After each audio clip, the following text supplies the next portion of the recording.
Hello everyone, this is Payal Vacha. Welcome to Pharma Desert. In this video, we will discuss about pharmaceutical packaging part 2. So let's get started. In last lecture, we will discuss about types of glass. So next type, that is a natural purpose or general purpose soda lime glass. So it is a general purpose soda lime glass that is used for oral and topical preparation. So general purpose soda lime glass that is most widely useful for oral or any topical preparation.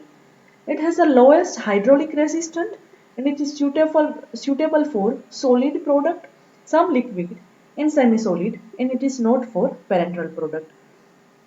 So general purpose soda lime glass that is most widely useful for any oral and topical preparations and that have a lowest hydraulic resistant. So that is most widely useful for any solid product.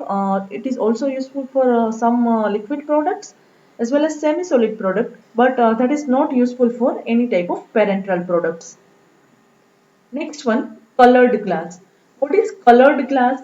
Colored glass that is obtained by adding small amounts of metals during a fusion of glass. So colored glass that is used for light sensitive products which does not allow the UV rays to pass through it. And colored glass should not be used for parenteral preparation because it becomes difficult to check a clarity in any preparations. So what about colored glass? That is obtained by adding small amount of metal during fusion of glass. If fusion of glass that is occur, so colored glass that is obtained with the help of by adding small amount of metals. And colored glass that is most widely useful for any light sensitive product. If glass that is transparent in nature, so light sensitive product that is not stored properly or that is not protected from light. So colored glass that is most widely useful for light sensitive products and they doesn't allow any type of UV rays to pass through it. As well as colored glass should not be used for parenteral preparation. Why that is not useful for any type of parenteral products? Because it become difficult to check clarity in any type of preparation. So parenteral preparation which require a clear solution or clear product. So in case of colored glass that is not required for parenteral preparation because it is difficult to check a clarity in such type of preparation that is present in colored glass container. Next one, what is neutral glass? It is another commercial variety of glass that is available in between soda lime glass and borosilicate glass. So neutral glass that is one type of commercial variety of glass and that is available between soda lime as well as neutral glass that is available between soda lime glass and borosilicate glass. What is the characteristic or properties of neutral glass? It is resistant to alkalis as well as resistant to weathering and they withstand to autoclaving and it is used for manufacturing of multi-dose vials in transfusion bottles. So neutral glass they provide one type of resistant to alkalis as well as they resistance to any weathering and they withstand at autoclave temperature and that is most widely useful for manufacturing of any vials as well as transfusion bottles. Next one, test for glass materials. So according to United States Pharmacopoeia and Indian Pharmacopoeia, they provides two tests which determine chemical resistance of glass container. So United States Pharmacopoeia and Indian Pharmacopoeia both provide two tests for determination of chemical resistance of glass container. So first test that is a test for surface hydrolytic resistance while second one test for hydrolytic resistance of powder glass. So first there is surface hydrolytic resistance and second one hydrolytic resistance of powder glass that is already discussed in aerosol preparation. Next one, plastic materials. According to a British Standard Institutes, plastic they represents a wide range of solid composite materials which are largely organic, usually based upon a synthetic resin or upon a modified polymers of a natural origin, and they possessing a appreciable mechanical strength at a suitable stage in their manufacturing. Most plastics that can be cast, molded, or polymerized directly into a shape. So, according to a British pharmacopoeia or British standard, plastic material that is the one type of wide range of solid composite material and that are largely organic in nature, usually based upon a synthetic resin or upon a modified polymer of natural origin, and they possess any type of appreciable mechanical strength. So, at a suitable stage in their manufacturing, most plastic that can be casted, molded, or polymerized directly into a particular shape. Types of plastic material, that is divided into types of plastic material. So, plastic material mostly or mainly divided into two types: thermoplastic and thermostatic. What about thermoplastic material? Thermoplastic. So, on heating, they are softened to viscous fluid, which harder again on cooling. So, what is the characteristic of thermoplastic material? So, by applying heat, they are softened to viscous fluid. So, they are soft in nature, and that is after softening, that is converted into viscous fluid, and this viscous fluid that is further hardened by applying or by cooling. So resistant to a breakage and that are cheap to produce or providing right plastics are chosen will provide necessary protection of product in an attractive container. So thermoplastic material, they are resistant to breakage and they are cheaper in nature to produce and provide a right plastics that are chosen will provide a necessary protection of product in any attractive containers.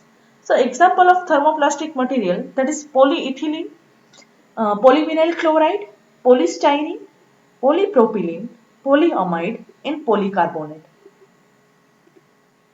Next one, what about thermosetting plastic? Thermosetting, when that is heated, they may become a flexible, but they do not become a liquid. So what is the difference between thermoplastic and thermosetting? So in thermoplastic, that is converted in a, if you are heated, if you provide any type of heat to plastic material, so they are converted into a viscous fluid, and that is harder if you applied any type of cooling. While in case of thermosetting, when plastic that is heated, they may become a flexible, but they do not become a liquid, or they are not converted into any viscous fluid. So during heating, such material form a permanent cross link between a linear chains and resulting in a solidification and loss of plastic flow. So during heating, these thermosetting type plastic materials, they form a permanent cross link between the linear chains and resulting in solidification as well as loss of plastic flow. So example of thermosetting, that is phenol formaldehyde, urea formaldehyde, and melamine formaldehyde. Advantages of plastic material. They are lower in cost compared to glass materials. They are lighter in weight compared to glass materials that are durable in nature, as well as pleasant to touch and flexible, so facilitate product dispensing, and that is odorless and inert to most chemicals, as well as that is unbreakable in nature. So glass that is breakable in nature, while plastic that is flexible, so that is unbreakable, that is leak proof, and they are able to retain their shape throughout their use. That is also useful for easy of transportation because lighter in weight compared to glass. They are poor conductor of heat and they are resistant to any inorganic substances. They have a good protection power from from atmospheric contamination. What are the disadvantages of plastic materials? Various disadvantages that is present over here. First one, plastic appear to have certain disadvantages like interaction, adsorption, absorption lightness, and hence a poor physical stability. So plastic, they appear various disadvantages like any interactions, any absorption lightness, and that have a hence that have a poor physical stability. So all are permeable to some degree to moisture, oxygen, carbon dioxide, etc. And mostly they exhibit a electrostatic attraction. They allow a penetration of light rays unless pigmented and black, etc. Next one, other negative features which include like a stress cracking. So a phenomenon related to a low density polyethylene and a certain stress cracking agent such as wetting agent, detergent in some volatile oils. So disadvantage of plastic materials, that is various disadvantages over here present over here. First one, that is cracking. So phenomena of stress cracking, they are related to a low density polythene and certain stress cracking agent like wetting agent, detergent and some volatile oil. Next one, paneling or cavitation. So whereby a container inverts a distortion or a partial collapse owing to absorption, they causing a swelling of plastic, dimpling following a steam autoclaving operation. So paneling or cavitation, that is in that case, in cavitation, container inverts distortion or partial they collapse owing to absorption and they causing a swelling of plastic plastic and they dimpling following a steam autoclaving operation. What about crazing? In crazing, a surface reticulation which can occur particularly with polystyrene and chemical substance. So that is about crazing. Next one, poor key of print. In poor key of print, certain plastics such as the olefins, they need a pre-treating before ink will key, and additives that migrate to the surface of plastic that may also cause printing problems. So certain plastics like polyolefin which want some type of pre-treating before ink that will key. So additives that migrate to the surface of plastic that may causes one type of printing problems. Next one, poor impact resistance. So in poor impact resistance, both polystyrene and polyvinyl chloride that have poor resistance. So this can be improved by inclusion of impact modifier like rubber in case of polystyrene and methacrylate butadiene styrene for polyvinyl chloride. First example of plastic, that is polyethylene. This is used as a high and low density polyethylene. So polyethylene, that is used as high density polyethylene and low density polyethylene. So low density polyethylene, that is available in two grades, high density and low density. So low density polyethylene, that is preferred a plastic for squeeze bottles. Low density polyethylene, that is most widely useful for plastic. That is one type of plastic and that is most widely useful for squeeze bottles. In properties of low density polyethylene, that is easy of processing. They provide one type of barrier from moisture. They give us strength or toughness as well as flexibility and easy of sealing. What about high density polyethylene? That is a less permeable to gases and more resistance to oils, chemicals and solvent. So high density polyethylene, that is less permeable to gas and they are more resistant to oil, chemicals and solvent. Drawbacks of polyethylene or disadvantages of polyethylene. They prone to stress cracking in the presence of surfactant or vegetables or mineral oils. And properties like they provide a stiffness, strength or toughness as well as resistant to any chemicals that is most widely used in a bottles for solid dosage form. So what are the drawback or what is the main drawback? Uh, Prone to a stress cracking in the presence of surfactant or vegetables, otherwise mineral oil. In properties like they provide stiffness any strength or toughness and a resistance to a chemical. So it is widely used in bottles for a solid dosage form. Next one, polypropylene. It has a good resistance to cracking when flexed and that have a good resistance to a heat sterilization. Various characteristic or properties of polypropylene that is present in this slide. Next property that is it is colorless, odorless thermoplastic material with excellent tensile properties even at a high temperature and that have a excellent resistant to strong acid as well as alkali. So that have a low permeability to water vapor and permeability to gases is intermediate between polyethylene high density and unplasticized polyvinyl chloride. Both are suitable for use in closures, tablet containers, and intravenous bottles. So what about polypropylene that have a good resistance from cracking when it is flexed as well as they also provide good resistance from heat sterilization. It is colorless and odorless thermoplastic material that have excellent tensile strength at high temperature and that have excellent resistance property from strong acid and alkalis and that have a low permeability to water vapor and that have a permeability to gases that is intermediate between a high density polyethylene as well as unplasticized polyvinyl chloride. So both are suitable for use in closures, tablet container as well as intravenous bottle preparation.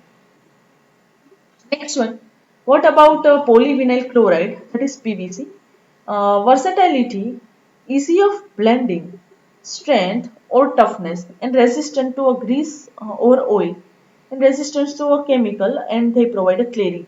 So, first condition or a first characteristic of PVC that have a versatility in nature, that have easy of blending or mixing, that have a higher strength or toughness, and they provide resistance from oil and a chemical, and that is provide clarity. They provide clarity.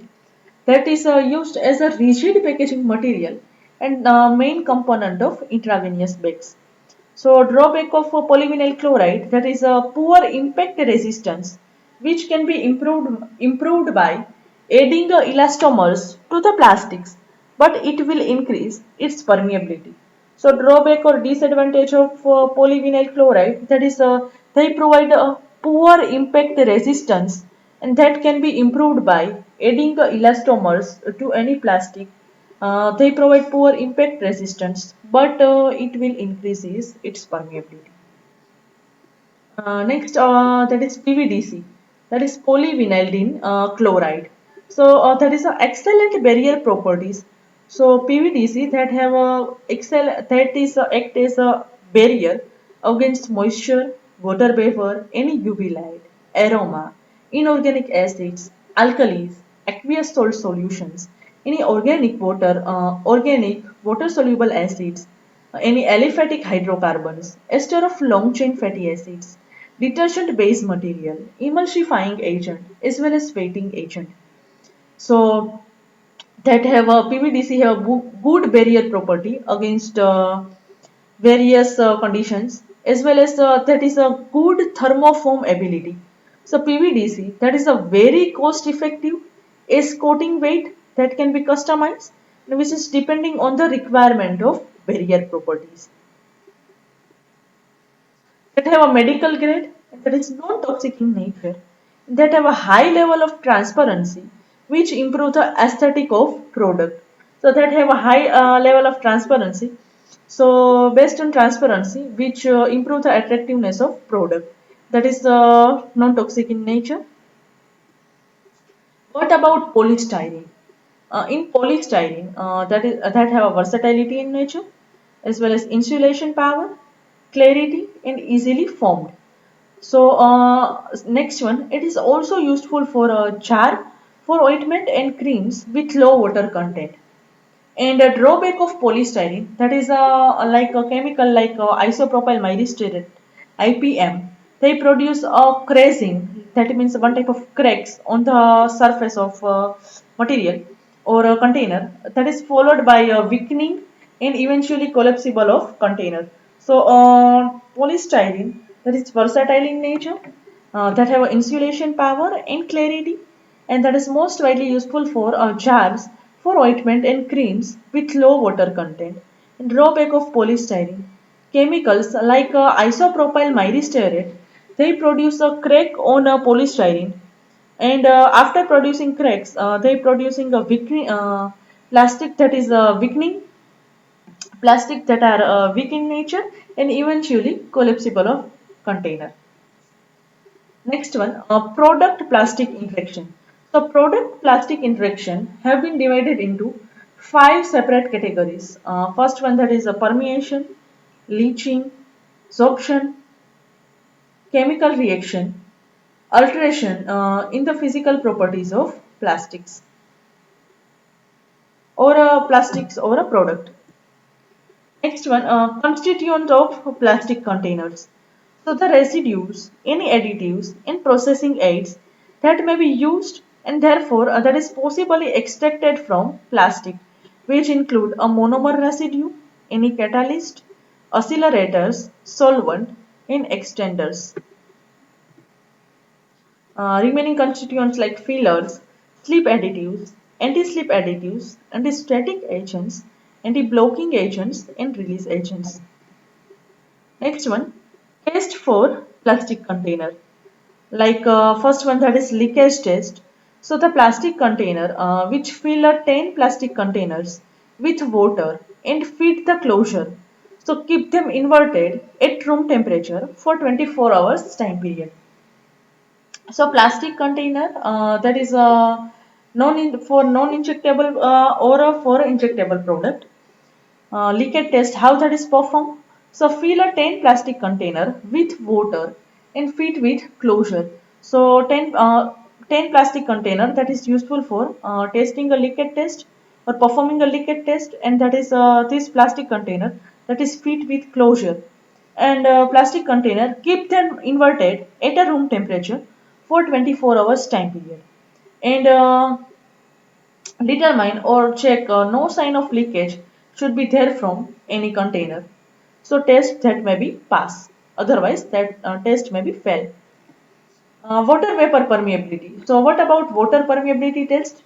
For water permeability test, you have to take five containers that is filled with a volume of nominal volume of water and seal properly, and weigh each container and allow to stand for 14 days at a humidity that is around 60 degrees centigrade and room temperature that is 25 to 20 to 25 degrees centigrade, and reweigh the container. If loss of weight in each container, there should be not more than 0.2%. That is about water permeability test. Next one, next part, types of glass container. First one, that is glass. Types of packaging material. First one, that is glass. Second one, that is plastic, and third one, that is metals. So metal containers that are used for medicinal product for non-parenteral administration.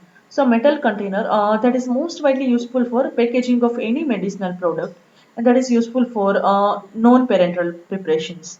Metal that is strong in nature, opaque as well as impermeable to moisture, any gases, odors, light, bacteria, and they provide a shatterproof, and it is a ideal packaging material for any pressurized container. So it is resistant to a high and low temperature. So metal that is the most widely useful for any non-parenteral product administration, that is strong as well as opaque in nature, and they are impermeable to moisture, any gas, odor, light, bacteria, etc. They are resistant to high as well as low temperature. And metal container, they include any tubes, any packs. They are made from a foil or blisters, any cans, and aerosol, in glass cylinder. So aluminium and stainless steel both are the metal of choice for both primary and secondary packaging for medicinal products. So aluminum and stainless steel both are the one type of metal of choice, and that is act as a primary and secondary packaging for medicinal product. And foam and excellent temper evident container, so which provide one type of resistance from temperature as well as atmospheric contamination. Metals that is divided into mostly divided into three types: tin, aluminium, lead, and lining. First one, that is aluminium. It is relatively light yet strong, and they provide a barrier against light and chemicals, and that are impermeable in nature and easy to work into a variety of formats, like that is depending on its thickness. So what are the characteristic of aluminiums? Aluminium that are relatively light in nature, but it is strong, while they provide a barrier against light and chemicals. They are impermeable in nature and easy to work into a variety of formats depending on its thickness. And thickest aluminium that is most widely used for rigid containers such as aerosol cans and tubes for effervescent tablet. So thickest aluminium that is a rigid container, right? So like aerosol cans and tubes, both are for any type of effervescent tablets. Intermediate thickness. Intermediate thickness that are when mechanical integrity is still important, but the peg should be capable of being reformed under a reasonable force. Like example of intermediate thickness, that is the collapsible tubes for any semi-solid preparation or roll-on screw caps. Next one, thinnest aluminium. Thinnest aluminium that is used in flexible foil and that are usually a component of laminated packaging material. So thinnest aluminium that is most widely used in any flexible foil preparation, and that are usually a component of any laminated packaging material. So that is about aluminium. If any query or doubts related to topic, please write your questions in comment box. Thank you.